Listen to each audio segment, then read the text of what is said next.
우리가 여러분 이 말씀을 보면은 마치 어떤 장면이 생각나냐면은 우리 이제 지금도 이제 그렇게 하지만 옛날에 이제 권투시합을 하면은 이렇게 심판이 중간에 딱 섭니다. 그렇죠? 권투시합이 끝나면 심판이 딱 서가지고 마지막에 뭘 하죠?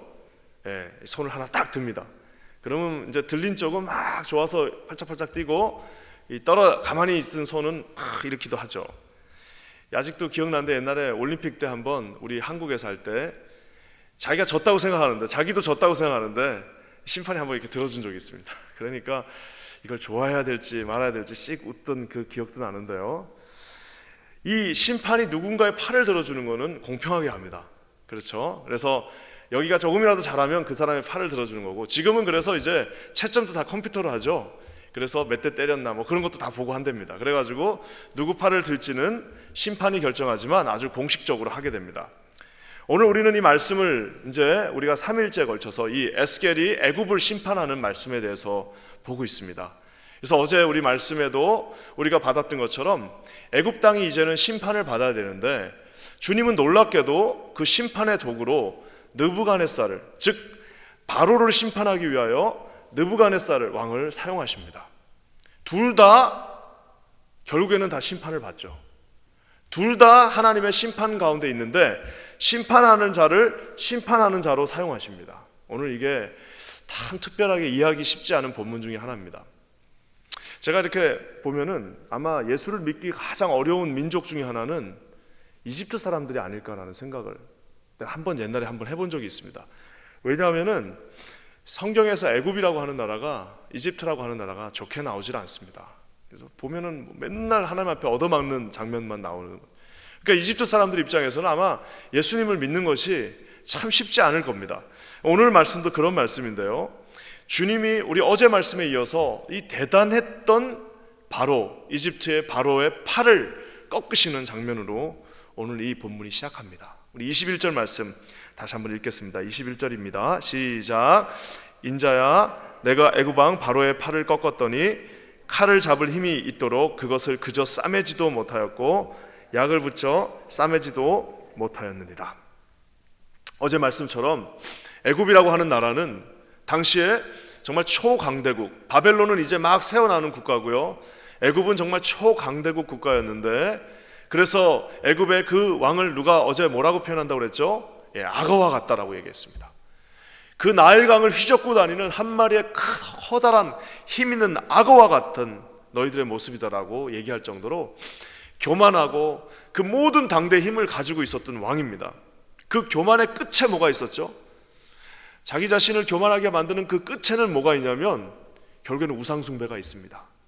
그래서 교만한 사람들의 맨 마지막은 뭐냐면 우상숭배예요. 교만한 사람들은 결국에는 우상을 향해 나가는데 그 우상의 끝은 또 누구냐? 결국 자기 자신입니다.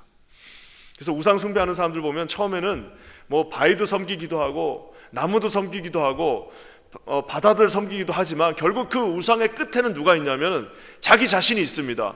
둘 중에 하나예요. 아주 두려워하고 있던 자신이 있거나 아니면 너무너무 자신만만한 자신이 있거나. 두려워하면은 바위나 산이나 바다를 섬기는 거고요, 교만해서 자신만만하면 자기 자신을 섬기는 겁니다. 그래서 우상의 끝은 자기 자신이 아니거나 자기 자신인데 자기 자신 중에서도 두려워하는 자기 자신, 아니면 교만한 자기 자신이 있습니다. 오늘 바로는 그런 모습이었습니다. 우리 이 바로를 주님이 뭐라고 말씀하세요? 심판하시겠다라고 얘기하고 있습니다. 참 안타까운 거는 이 바로가 그 도울 힘이 없는, 이제 하나님이 그를 심판하실 사람인데도 불구하고 이 이스라엘은 그 바로를 의지하려고 하고 있는 모습을 우리가 어제 말씀을 통해서 보았습니다. 아니, 하나님이 심판할 그 사람을 의지하려고 하고 있는 그 하나님의 백성의 모습을 보고 주님이 너무 마음 아파하셨다는 것을 우리가 어제 보았습니다. 그래서 여러분, 이 세상에서 가장 현명한 사람은 어떤 사람이냐? 자기 자신이 악어가 아니라는 것, 우리 어제 말씀에 의해서 우리가 악어가 아니라는 사실을 깨닫는 사람입니다. 내가 악어가 아니야, 나는 악어가 아니라는 것을 깨닫는 사람이야. 또 현명한 사람 누구냐면은 자기 지팡이가 갈대 지팡이를 의지하지 않겠다라고 다짐하는 사람입니다. 즉 바로와 같이 힘 있는 자, 그리고 그 힘이 있기 때문에 그가 지팡이라고 생각했으나 실상은 갈대 지팡이밖에 되지 않는 그 바로를 의지하지 않겠다라고 다짐하는 게 하나님 앞에서 가장 현명하다는 사실을 우리가 어제 배웠습니다. 근데 오늘 이 말씀이 참 특별한 거는요, 이 악한 애굽의 왕 바로를 치기 위하여 주님은 또 다른 팔 하나를 사용하십니다. 24절 말씀 한번 다 같이 읽어볼까요? 애굽의 팔을 꺾겠다고 그러셨죠. 이제는 어떤 팔을 또 쓰시냐? 24절 말씀 우리 다 같이 한번 읽어보겠습니다. 시작. 내가 바벨론 왕의 팔을 견고하게 하고 내 칼을 그 손에 붙이려니와 내가 바로의 팔을 꺾으리니 그가 바벨론 왕의 앞에서 고통하기를 죽게 상한 자의 고통하듯 하리라. 우리가 아는 것처럼 바벨론도 우상을 섬겼습니다. 느부갓네살도 여전히 아주 만만치 않게 자기 자신이 우상이라고 생각했습니다. 그리고 이 느부갓네살 왕은 바로보다 더하면 더하지 덜하지는 않을 만큼 악독한 왕이기도 했습니다. 근데 참 신기한 거는 오늘 주님은 이 바벨론 왕 바로를 그 팔을 견고하게 하셨다라고 얘기하고 있습니다. 우리로 치면 축복하셨다는 말이에요. 여러분, 이 말씀이 쉽지가 않습니다. 하나님이 이 악인도 축복하셔요. 하나님이 여러분 우상 숭배하는 사람들도 축복하십니다. 하나님이 여러분 아주 좋지 않은 민족도 그 가정도 축복하실 때가 있습니다. 왜요? 하나님은 악인도 축복하십니다. 왜요? 그 팔도 주님이 들어서 사용하시기 때문입니다. 그래서 하나님이 쓰시는 팔은 두 가지 팔이 있습니다. 하나는 오늘 이 느부갓네살 왕처럼 악독하고 악한 팔이 있는 반면에 선하고 아름다운 팔도 함께 있습니다. 예전에 이제 제가 되게 좋아하는 배우 하나 있는데 박근영 씨라고, 지금 이제 한 거의 80대가 다 되셨을 거예요. 박근영 씨라고 아주 중후하게 생긴 멋진 배우가 있는데요, 그 배우는 악역을 많이 하죠. 잘생기시고 키도 크시고 이런데 악역을 많이 합니다.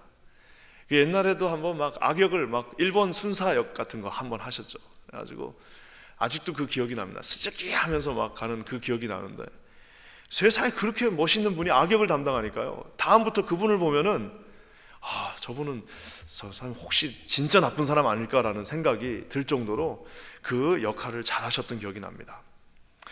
하나님께서요 저와 여러분을 사용하십니다.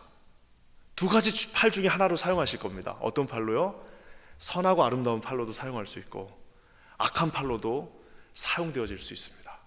하나님은 오늘 이 말씀처럼 악한 팔로 쓰시기 위하여 그 사람을 축복해 주실 수도 있습니다. 그 사람의 힘을 강성하게 해 주실 수도 있습니다. 그분의 사업을 번창하게 할 수도 있습니다. 그분의 모든 것들을 승승장구하게 만들 수도 있습니다. 왜? 그 팔을 견고하게 하사 또 다른 악한 애굽을 치시기 위하여 그렇게 하실 수도 있다는 겁니다. 그래서 여러분, 어떤 면에서는 하나님 앞에 쓰임 받는다고 해서 다 좋은 건 아닙니다. 내가 하나님 앞에 쓰임 받는 거는 두 가지 중에 하나로 쓰임 받을 수 있습니다. 바로처럼 이스라엘 백성을 압제하는 도구로 사용될 수도 있고, 느부갓네살 왕처럼 정말 하나님보다 더 악한 바로 왕을, 정말 하나님보다 더 높게 생각했던 바로 왕을 치시기 위하여 쓰이는 도구로도 그가 사용되어질 수도 있다는 사실입니다. 저는 기도하기는 우리 여기 계신 사랑하는 성도들은 하나님 앞에 하나님이 쓰시는 선한 도구로 사용되어지시기를 주님의 이름으로 간절히 축원합니다. 제가 이렇게 보니까요, 저도 사람이니까 목회자들이 보통 두 가지 상황이 될 때 기도합니다. 어떨 때 기도하냐면 누군가가 자기를 막 괴롭힐 때 기도합니다. 그러면 기도가 막 절로 나와. 주님, 이거 뭐 가서 싸울 수도 없고 어떡합니까? 기도하는 방법밖에 없어요. 또 언제 기도하냐면 누군가가 참 정말 어떻게 저렇게 하나님을 닮은 사람이 있을까? 어떻게 저렇게 선한 것들을 저렇게 베푸시는 분들이 있을까 할 때 저절로 기도가 나옵니다. 정말 주님 축복해 주세요. 근데 여러분, 두 사람 다 하나님이 쓰시는 도구입니다. 모든 것을 공급해 주는 까마귀도 하나님이 쓰시고요, 회초리를 들어서 그 회초리처럼 쓰여지는 그 도구도 하나님이 쓰시는 도구입니다. 저는 기도하기는 저를 포함한 우리 모두가 누군가에게 이 회초리로 쓰임받는, 내가 이 사람을 써서 쟤를 쳐야겠다라고 하는 그 회초리로 쓰임받는 게 아니라 하나님 앞에서 누군가의 알지 못하는 그리스도를 증거하는 도구, 누군가 고통당할 때 그에게 하나님의 말씀을 증거해 줄 수 있는 도구, 누군가가 어려움에 처해 있을 때 하나님의 사랑과 은혜를 그곳에 베풀어 줄 수 있는 도구로 우리 사랑하는 저와 여러분 모든 성도들이 쓰임받기를 주님의 이름으로 간절히 축원합니다. 지난주에 우리 주일날 루디아에 대해서 설교했죠.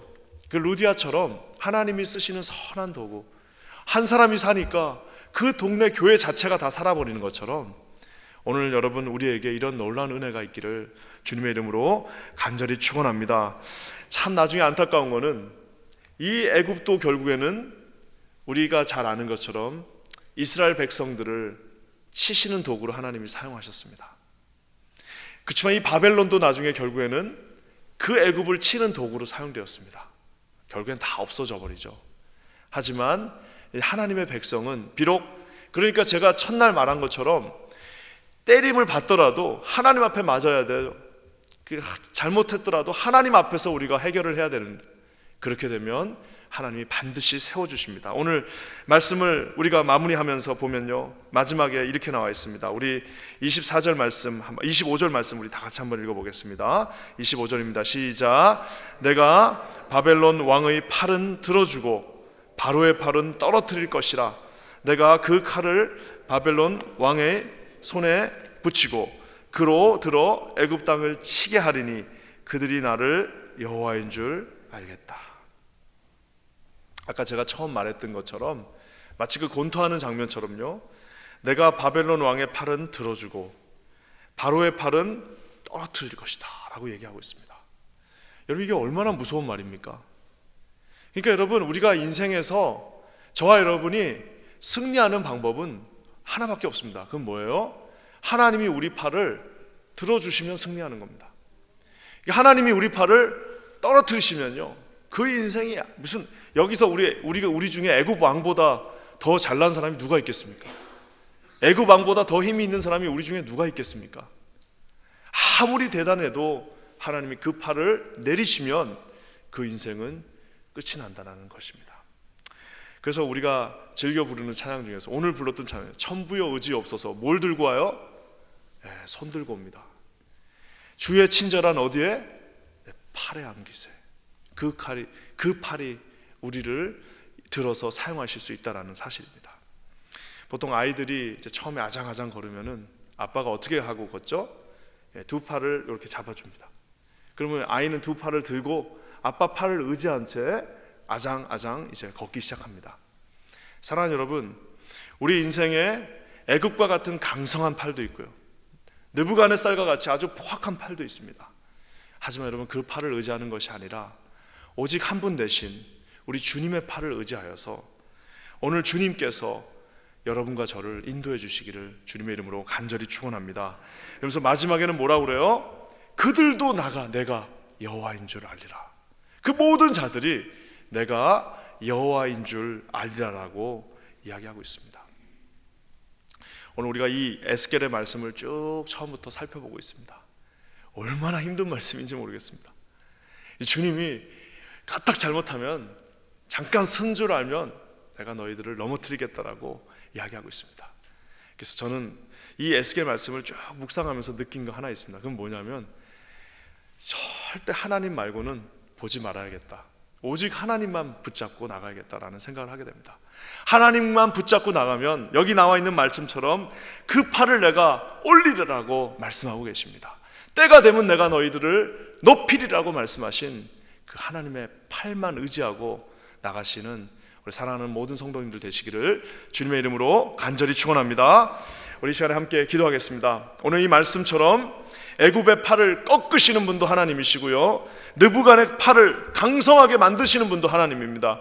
하지만 느부갓네살도 결국에는 하나님 앞에 범죄함으로 말미암아, 우상을 섬김으로 말미암아 하나님 앞에 결국에 그 팔이 꺾이는 것을 우리가 보았습니다. 우리 이 시간에 함께 다짐하면서 기도하는 것은, 하나님, 내 인생의 진정한 팔은 오직 그리스도 한 분 되게 하여 주시옵소서. 내 인생의 팔을 높이시는 분은 오직 하나님 한 분이라는 사실을 기억하게 하여 주시옵소서. 주님만 바라보며 나가게 하여 주시옵소서.